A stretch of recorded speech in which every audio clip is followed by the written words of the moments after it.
Pustaka. Untuk definisi universal design sendiri, universal design atau desain universal itu adalah sebuah filosofi dan kerangka kerja desain yang bertujuan untuk menciptakan lingkungan, produk, dan sistem yang dapat digunakan oleh semua orang sejauh mungkin tanpa memerlukan adaptasi atau desain khusus. Pendekatan ini menekankan inklusivitas sejak awal perancangan, bukan melakukan penyesuaian di kemudian hari untuk kelompok pengguna tertentu. Kalau menurut Ronald Lawrence Mace, perancangan produk dan lingkungan agar dapat digunakan oleh semua orang sejauh mungkin tanpa perlu adaptasi atau didesain secara khusus. Nah, kenapa sih universal design ini diperlukan? Yang pertama, mendorong inklusi sosial dan martabat manusia. Menurut World Health Organization, sekitar 15-16% populasi dunia hidup dengan suatu bentuk disabilitas. Jika termasuk gangguan sementara seperti cedera, kehamilan, atau sakit, hal ini dapat memengaruhi hingga 30-40% pengguna pada suatu waktu. Desain universal berpotensi memberi manfaat bagi 1 dari 3 orang, bukan hanya minoritas kecil. Yang kedua, menjawab tantangan populasi yang menua. Pada tahun 2050, jumlah penduduk berusia 60 tahun ke atas diperkirakan mencapai sekitar 2,1 miliar secara global. Di banyak negara, termasuk Indonesia, populasi lansia diproyeksikan lebih 20% pada tahun 2045. Bangunan yang dirancang hari ini harus tetap fungsional bagi basis pengguna yang semakin menua dalam 30-50 tahun ke depan. Yang ketiga, mengurangi kebutuhan modifikasi di masa depan. Penyesuaian aksesibilitas ini setelah bangunan selesai biasanya menelan biaya 5-20 kali lebih mahal dibandingkan jika fitur tersebut telah atau sudah diintegrasikan sejak tahap desain awalnya. Studi dalam manajemen fasilitas menunjukkan bahwa perencanaan inklusif dapat menurunkan biaya adaptasi sepanjang siklus hidup bangunan hingga 50-70%. Desain universal ini efisien secara ekonomi dalam seluruh siklus hidup bangunan. Yang keempat, meningkatkan pengalaman pengguna secara keseluruhan. Fitur seperti akses tanpa anak tangga, sistem penunjuk arah yang jelas, dan pencahayaan yang baik meningkatkan kemudahan penggunaan bagi hampir 100% pengguna, bukan hanya penyandang disabilitas. Studi kepuasan pengguna di bangunan publik menunjukkan 10-25% tingkat kenyamanan dan kemudahan penggunaan yang dirasakan lebih tinggi pada lingkungan yang inklusif. Kualitas desain lebih baik secara langsung berdampak pada tingkat hunian dan penerimaan pengguna. Untuk standar aksesibilitas, ada beberapa standar aksesibilitas yang dapat digunakan, seperti Peraturan Menteri PUPR RI Nomor 14 Tahun 2017, Standar ADA 2010 untuk desain yang mudah diakses, atau Kode Aksesibilitas di Lingkungan Buatan tahun 2025 dari Singapura. Nah, untuk prinsip-prinsip desain universal itu ada 7. Yang pertama itu equitable use. Desainnya itu bermanfaat dan dapat dipasarkan bagi orang dengan beragam kemampuan. Contohnya, pintu masuk tanpa anak tangga untuk semua pengguna. Yang kedua, fleksibilitas dalam penggunaan. Mengakomodasi berbagai preferensi dan kemampuan individu. Contohnya, kontrol untuk pengguna tangan kiri dan kanan. Furnitur yang dapat disesuaikan. Yang ketiga, simpel dan intuitif. Mudah dipahami terlepas dari pengalaman, pengetahuan, atau bahasa pengguna. Contohnya, sistem penunjuk arah yang jelas dan tata letak yang intuitif. Yang keempat, perceptible information atau informasi yang dapat dipersepsi. Mengomunikasikan informasi penting secara efektif kepada semua pengguna. Contohnya, rambu visual, tactile, dan auditory. Yang kelima, tolerance for error. Meminimalkan bahaya dan dampak buruk dari tindakan yang tidak sengaja. Contohnya, lantai anti-selip dan pagar pengamanan. Low physical effort. Dapat digunakan secara efisien dengan kelelahan minimal. Contohnya, gagang ruas atau lever dibandingkan knop putar. Yang ketujuh, size and space for approach and use. menyediakan ruang yang memadai untuk jangkauan, manipulasi, dan mobilitas. Contohnya, koridor lebih besar dan radius putar untuk kursi roda. Selanjutnya, kami akan berbicara tentang desain taman bacaan dan panggung. Dari latar belakang, SDN Sumberjati itu terletak di Kecamatan Jatirejo, Kabupaten Mojokerto. Sekolahnya itu sudah lumayan lama. Untuk desain taman bacaannya sendiri ini, menciptakan lingkungan yang mendukung tumbuh kembang anak adalah fungsi desain kami. Dengan desain yang ramah anak, kami menghadirkan sekolah dan perpustakaan yang tidak hanya fungsional, tetapi juga memupuk kecintaan akan belajar. Desain sekolah ramah dan aksesibel. Kami telah merancang ulang sekolah dengan sentuhan estetika dan peningkatan kualitas hidup yang signifikan. Penggunaan materi alami seperti kayu dan bata memberikan nuansa hangat dan ramah. Untuk aksesibilitas maksimal, penambahan RAM sesuai standar SNI yaitu 1:12, memastikan semua anak dapat mengakses fasilitas dengan mudah. Lalu untuk peningkatan kualitas hidup, kami berfokus pada kenyamanan dan keamanan sebagai prioritas utama dalam desain. Panggung komunitas dan gapura sambutan. Di bagian sekolah, kami menciptakan sebuah panggung multifungsi yang dapat digunakan untuk acara sekolah dan pengumuman, dilengkapi dengan vegetasi hijau. Area ini menjadi titik fokus interaksi komunitas. Panggung acara sebagai pusat kegiatan sekolah dan pengumuman penting. Vegetasi hijau dan gapura megah mempercantik lingkungan dan menciptakan suasana segar. Perpustakaan anak atau taman bacaan dirancang sebagai tempat yang memicu imajinasi dan kecintaan membaca. Setiap sudutnya dipikirkan untuk kenyamanan dan kebahagiaan anak-anak. Interior perpustakaan yang penuh warna. Kami menata interior perpustakaan dengan cermat, memastikan penempatan rak buku, meja, beanbag, dan kursi yang sesuai untuk anak-anak. Desain yang cerah dan ceria akan membuat setiap kunjungan menjadi petualangan. Ada 4 kategori untuk interior ini. Yang pertama adalah rak buku aksesibel. Rak ini dirancang agar mudah dijangkau oleh anak-anak dari berbagai usia. Kedua adalah meja yang kreatif. Ini berada di ruang untuk aktivitas kelompok atau proyek seni. Ketiga adalah area membaca nyaman. Ini memiliki beanbag dan kursi empuk untuk pengalaman membaca yang menyenangkan. Keempat adalah desain ceria, di mana ada warna-warna cerah dan dekorasi menyenangkan untuk merangsang kreativitas. Sekarang kami bahas lingkungan sekitar yang mempesona.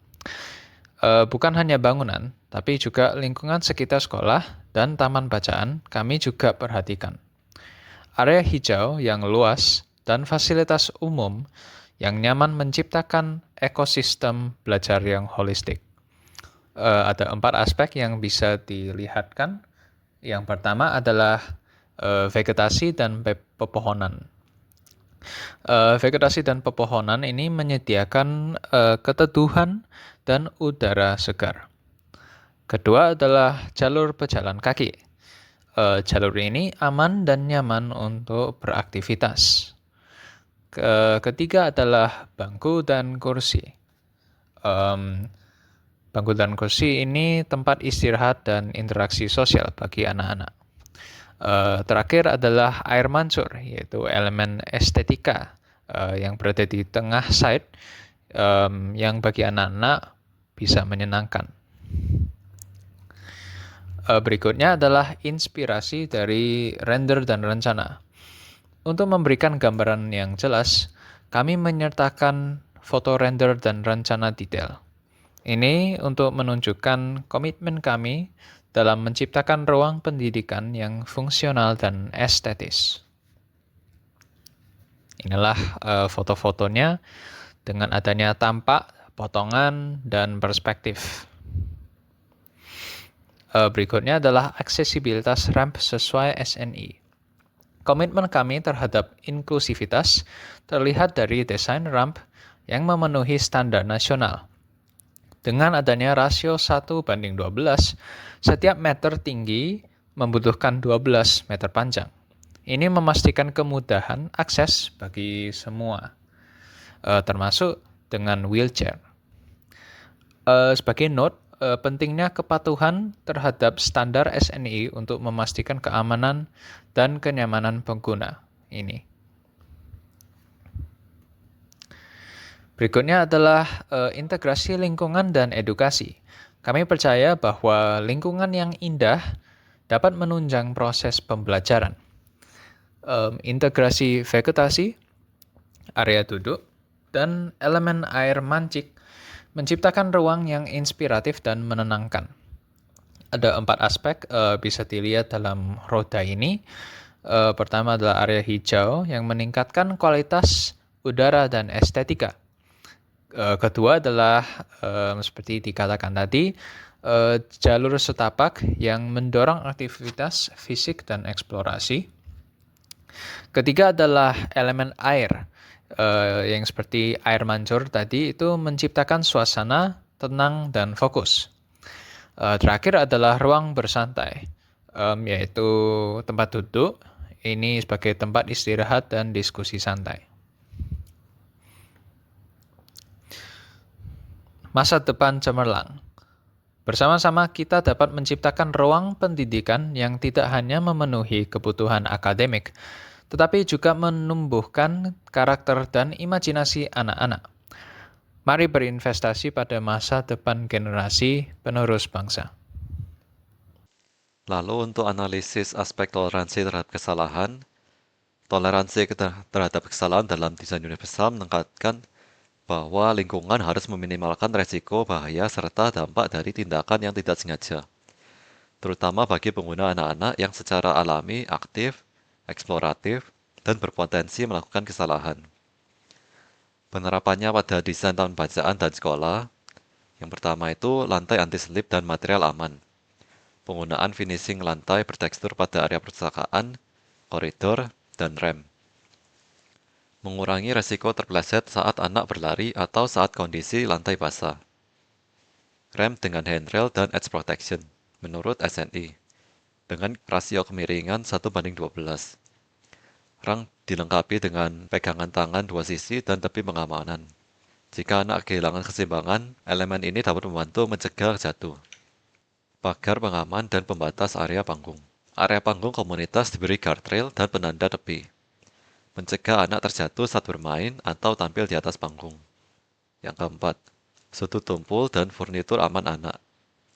Rak buku, meja, dan kursi menggunakan sudut membulat, mengurangi cedera akibat benturan saat anak bergerak aktif. Yang kelima, rak buku stabil dan anti tumbang. Rak dikaitkan ke dinding dan memiliki ketinggian yang sesuai jangkauan anak. Hal ini mencegah resiko tertimpa saat anak menari atau memanjat rak. Pencahayaan merata dan visibilitas baik. Menghindari area gelap di koridor, rem, dan sudut ruang baca. Membantu anak melihat rintangan dengan jelas dan bergerak lebih aman. Yang ketujuh, wayfinding sederhana dan intuitif. Tata ruang terbuka dan mudah dipahami anak. Mengurangi kemungkinan tersesat atau masuk ke area beresiko. Yang kedelapan, area bermain dan duduk yang terdefinisi jelas. Zonasi membaca, bermain, dan sirkulasi dibedakan secara visual. Mengurangi konflik aktivitas yang bisa menyebabkan tabrakan visual. Sekarang adalah relasi kepada prinsip ketujuh. Untuk prinsip ketujuh adalah size and space. Ada beberapa aspek yang terdapat di sini. Pertama adalah aksesibilitas ramp, yaitu 1:12. Rasio kemiringan 1:12 ini sesuai dengan standar aksesibilitas. Ini memastikan. Oke, jadi sekarang saya akan menjelaskan sekilas tentang Perpustakaan Cinta Baca Sidoarjo. Sesuai namanya, perpustakaan ini itu berada di Sidoarjo, tepatnya Jalan Teuku Umar 2 nomor 31, Mangersari, Kecamatan Sidoarjo. Dan sesuai dengan nama bangunannya, fungsi bangunannya sendiri itu adalah sebuah perpustakaan yang dimiliki oleh Yayasan Cita Baca. Dan adanya perpustakaan ini itu memiliki tujuan untuk mengatasi rendahnya minat baca dan sulitnya akses terhadap buku berkualitas di Indonesia. Jadi Yayasan Cinta Baca ini berkolaborasi dengan pemerintah Kabupaten Sidoarjo dan membuka cabangnya resmi di bulan September 2025 sebagai bagian dari gerakan nasional menciptakan masyarakat cerdas hingga ke tingkat desa. Nah, selain menyediakan buku dan fungsinya sebagai perpustakaan, tempat ini juga berfungsi sebagai pusat kegiatan komunitas seperti pentas kreasi dan motivasi belajar. Gunanya untuk mengubah budaya membaca menjadi sebuah gerakan sosial yang menyenangkan bagi anak-anak dan masyarakat sekitar. Jadi ini adalah aksonometri dari rumah atau perpustakaan Cita Baca yang sudah kita coba hilangkan untuk bagian atapnya supaya kita bisa mengerti denahnya. Dan ini adalah bagian denahnya. Jadi pada bagian yang sudah dilingkari ini itu adalah ruang meeting yang sudah kita siapkan dan sudah kita desain. Ini adalah gambar dari dekatnya dan ini adalah bagian perspektif interiornya. Selanjutnya ini adalah key plan dan potongan interior yang sudah kita buat. Lalu lanjut ke analisis, di mana prinsip satu equitable use. Dalam dana ini kami mendesain di mana integrasi sosial itu di anti segregasi, di mana tinggi ruang kaki meja setinggi 69 cm yang memungkinkan pengguna kursi roda untuk duduk bergabung langsung di meja utama. Nah, dampaknya apa? Tidak ada pemisahan posisi duduk. Pengguna kursi roda tidak perlu diposisikan mundur atau terpisah di ujung ruangan, yang seringkali menciptakan perasaan berbeda atau dikucilkan. Lalu ada poin fitur keselamatan universal, di mana pemilihan kursi dengan sandaran lengan atau armrest adalah fitur yang krusial bagi kesetaraan, di mana fungsinya itu sendiri adalah bagi pengguna non-difabel. Ini adalah kenyamanan. Bagi lansia atau difabel fisik, ini adalah alat bantu vital untuk menempuh beban tubuh saat akan duduk atau berdiri, yang dimana itu adalah transfer gerak. Nah, kesimpulannya adalah satu jenis kursi melayani kebutuhan keselamatan semua orang tanpa perlu menyediakan kursi khusus yang mencolok, sehingga statusnya adalah memenuhi. Lalu lanjut ada prinsip kedua, di mana ada flexibility in use, di mana akomodasi preferensi tangan kiri atau kanan, di mana desain meja permukaan yang flat surface, menyediakan bias tangan kanan yang sering ditemukan pada kursi kuliah bertablet atau tablet chair, di mana dampaknya itu saya peserta rapat yang kidal memiliki area tulis dan kenyamanan yang 100% sama dengan pengguna tangan kanan. Lalu ada poin fleksibilitas tata ruang atau layout, di mana kursi yang digunakan bersifat portable, bukan tertanam di lantai. Nah, sehingga ruangan dapat dengan mudah dikonfigurasi ulang, di mana jika yayasan mengadakan acara yang membutuhkan space kosong seperti misalnya saja senam lansia atau workshop, kursi bisa dipindahkan atau dipinggirkan dengan cepat. Lalu ada adaptabilitas posisi, di mana adanya armrest memberikan opsi posisi istirahat bagi lengan, mengurangi kelelahan otot bahu yang dapat pada rapat berdurasi panjang, sehingga statusnya memenuhi. Selanjutnya kita akan membahas prinsip ketiga, simple and intuitive use. Dari yang sudah kita ketahui sebelumnya, prinsip ketiga ini menuntut tiadanya kompleksitas pada suatu desain.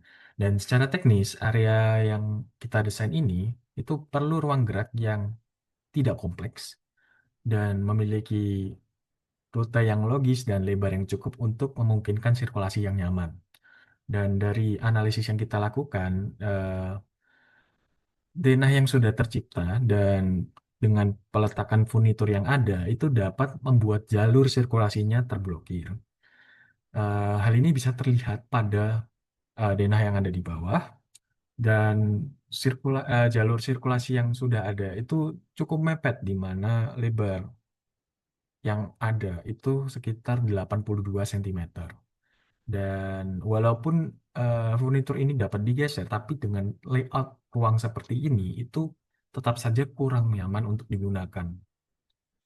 Supaya lebih intuitif, tata letaknya ini bisa disesuaikan lagi. Mungkin bisa menggeser furnitur lebih ke kanan ataupun ke kiri, dan mungkin menggunakan model furnitur yang lain, misalnya meja yang lebih tipis dan peletakannya diutak-atik lagi. Namun secara keseluruhan desainnya emang sudah simple, tapi mungkin bisa ditingkatkan lagi. Selanjutnya adalah prinsip keempat atau perceptible information. Dan dari yang sudah kita temukan sebelumnya, informasi itu bisa didapatkan melalui berbagai metode, misalnya visual dan taktil. Dan identitas ruang itu harus tersedia dalam format taktil atau braille. Selanjutnya dalam analisis, kita menemukan bahwa dengan penataan furnitur dan lebar ruang 2,7 meter ini, resiko tabrakan antar orang dalam ruangan itu cukup tinggi, terutama bagi pengguna yang memiliki gangguan visual. Dan di desain existing ini sendiri juga tidak ada penanda pintu atau braille. Dan kami menyarankan adanya tanda pintu ini dan juga jika memungkinkan adanya penggunaan kontras warna pada tepi meja. Dan penggunaan warna yang kontras ini itu akan sangat membantu penyampaian informasi spasial pada orang yang memiliki gangguan penglihatan. Dan satu catatan lagi yang kita temukan bahwa posisi jendela itu berseberangan dengan proyektor bisa ditemukan pada denah yang ada di bawah dan juga potongan. Dan hal ini itu bisa menyebabkan glare. Dan di sisi lain, tampilan layar proyektor itu harus terlihat jelas agar informasinya dapat tersampaikan dengan baik. Dan kita juga menyarankan adanya curtain ataupun penutup jendela untuk menangani hal ini. Jadi secara keseluruhan, eh, desain dari ruang meeting ini masih belum memenuhi standar prinsip keempat perceptible information. Kemudian yang kelima kita masuk ke prinsip 5, yaitu tolerance for error. Jadi bukti teknis, prinsip tolerance for error menuntut desain untuk meminimalkan bahaya dan konsekuensi negatif dari tindakan yang tidak disengaja. Kemudian yang kedua, objek interior yang memiliki sudut tajam, elemen menonjol, atau jarak sirkulasi sempit meningkatkan risiko benturan, tersandung, dan cedera. Yang ketiga, ruang dengan aktivitas duduk dan bergerak membutuhkan clearance aman di sekitar furniture, minimal 90 sampai 100 cm untuk menghindari kesalahan gerak pengguna. Kemudian yang keempat, furniture sebaiknya memiliki bentuk membulat atau rounded edge untuk mengurangi dampak cedera akibat kesalahan posisi atau kehilangan keseimbangan. Kemudian analisisnya, ruang memiliki dimensi bersih 3,7 meter kali 2,7 meter dengan meja bundar berdiameter kurang lebih 1 meter di tengah ruang, sehingga jarak bebas antara meja dan dinding hanya sekitar 85 cm di setiap sisi. Lebar sirkulasi berada di bawah standar ideal, terutama bagi pengguna lansia, anak-anak, dan penyandang disabilitas. Posisi meja di tengah ruang meningkatkan potensi benturan kaki, kursi tersangkut, atau tabrakan tubuh saat pengguna berdiri atau berpindah tempat duduk. Kemudian, tidak terdapat zona aman atau buffer zone antara area duduk dan elemen dinding, sehingga kesalahan kecil dalam pergerakan dapat langsung berujung pada benturan. Sehingga statusnya di sini masih belum memenuhi.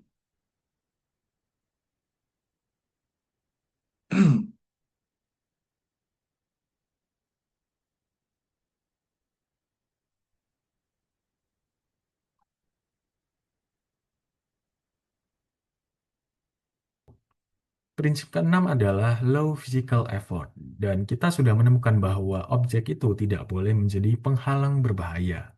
Dan juga objek yang menggantung dalam kasus ini, proyektor itu harus ditempatkan minimal setinggi 210 cm.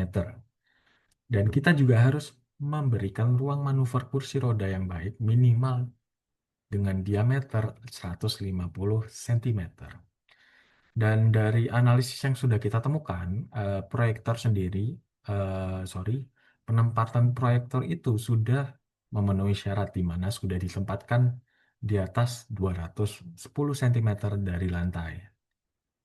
Dan namun sayangnya kita masih belum memberikan ruang manuver yang baik untuk pengguna kursi roda.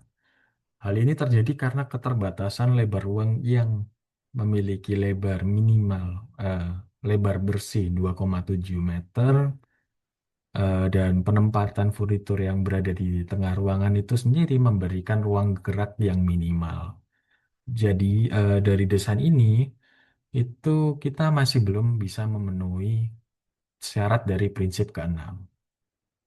Lalu ada prinsip yang ketujuh yaitu size and space and for approach and use, di mana di dalam desain juga sesuai dengan standar internasional ADA, di mana minimal lutut 27 inci atau 68,58 cm, dengan kondisi lapangan tinggi lututnya itu di sekitar 69 cm, dengan selisih marginnya ada di 0,42 cm di atas standar minimum. Sehingga yang ada poin pertama yaitu aksesibilitas lutut atau knee clearance, di mana dengan tinggi bersih 69 cm, struktur meja tidak akan bentur lutut pengguna kursi roda standar, di mana ini memungkinkan pengguna untuk menekankan tubuh ke tepi meja close approach untuk menulis atau mengetik dengan ergonomis. Lalu ada poin kedua yaitu manajemen ruang sirkulasi atau space management, di mana fakta bahwa kursi berarmrest dapat masuk ke kolong meja adalah poin penting dalam desain, di mana juga saat kursi tidak dipakai, lebar jalur sirkulasi atau aisle width itu menjadi maksimal. Ini sangat penting untuk manuver kursi roda atau evakuasi darurat. Pastikan jalur tidak terhalang oleh punggung kursi yang menonjol keluar, sehingga statusnya itu memenuhi.